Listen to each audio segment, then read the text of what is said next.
Hi, I'm Dr. Melita Tate. And I'm Brooke Shivey, a nurse practitioner at Grassroots Healthcare. So we're here today to talk to you guys about good old Oklahoma allergies. Many people have been suffering from it. I was out in my garden the other day and realized I'd accidentally grown some ragweed. I didn't know what it was, and I ID'd it with my phone, and I had never seen it up that close and personal.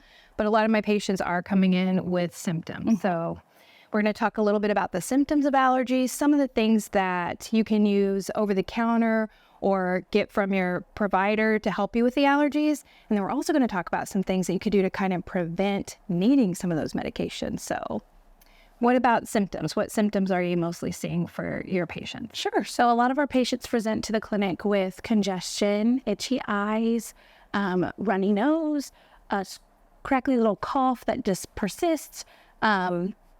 And all of these symptoms can sometimes be hard to differentiate between a common cold that's going around or is it seasonal allergies? What is causing these symptoms? So they tend to present in the same way to us. It's figuring out how to differentiate between the seasonal allergies versus a virus or a cold that's going around causing these symptoms too. So they mimic each other very closely. Right. And a lot of times patients will have some things like sore throat, especially if your throat is sore really bad first thing in the morning or in the middle of the night when you wake up. A lot of that is because the drainage that you're having during the day is starting to go down the back of your throat. And then a lot of patients will have, other symptoms like lots of congestions, headaches, pressure. Allergies, usually after they've persisted for a while, can lead into other things like sinus infections or if you have a fever, then we start to think that maybe it's something else. But for just your simple runny nose, congestion, allergy symptoms that most of us here in Oklahoma do experience, there are some things that you can get over the counter. Many of us know about Zyrtec, Allegra, Claritin, or their off brands, and they do help over a 24-hour period with some of your symptoms. They're going to help with that drainage that you're having, especially during the day. They were kind of created to be longer lasting, not as sedating, so you can take them during the day.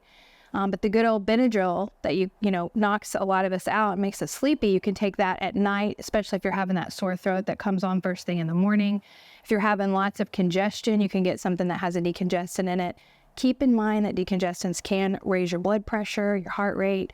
So, use those cautiously. But those are things that you can get over the counter. The other things that we can get over the counter, some of the nasal sprays, like Flonase. It's important to remember, though, that your Flonase typically doesn't work and take full effect for 10 to 14 days. So coming up onto maybe the new onset in the fall of allergies, if you have allergies are more common during that time, it's a good time right now to start that Flonase so that when you do need it, it is in full force and working well for you. So it's not something that's going to help overnight, but coming 10 to 14 days later, it'll be working well for you. So one of the good things I do like about Flonase or the Nasacort or those other things you can get over the counter, they have all different names, is that they work locally, so you're not going to need as much steroid in your system.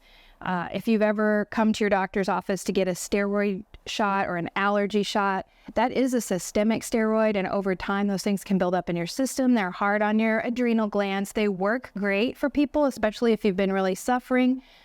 They work great for any kind of allergies, skin allergies like poison ivy, things like that, where you really have an allergic reaction. And they will really, really help with your congestion and things like that. But you don't want to get them too often because they tend to make people more hungry. You can gain weight. They can raise people's blood sugar. And over time, if you get them frequently, they can cause osteoporosis or osteopenia, that condition where your bones don't have enough mineralization and are more prone to break. So we try to avoid really all of the systemic stuff if we can, which brings me to the exciting topic that I love to talk about, which is how can we keep our patients off of medication? So that's something that we're super passionate about here at Grassroots Healthcare. So one of the things, did your family used to take care of bees? Yes, we still do. So when I moved down from Illinois to Oklahoma, I left my beehives with my dad, so he can take care of those now. But I actually started having bees starting in April because my husband dealt with allergies. And so he was young. We wanted an alternative method to treat these instead of taking a pill every day. And it turns out that honey is a great alternative. So if you have honey that's local within 30 miles of your home, it is proven to help with seasonal allergies. So I typically will tell patients about a tablespoon a day. Preferred method is to put it under your tongue and let it sit. Let some of that absorb under your tongue. And then you can, of course, take the rest by spoon. course. So one of the things I love about that story is that for years now, kids have gone in for allergy shots and allergy testing with the allergists, and they've been able to change that now because you can get your allergens that basically the shots are what you're allergic to in a very, very small dose so that your body can build up sort of a tolerance to these things. And so they've changed that now so the allergists can now give those little kids and grown-ups alike the substances under their tongue sublingually. And it's really just the pollens a lot of times that they're allergic to, in the air.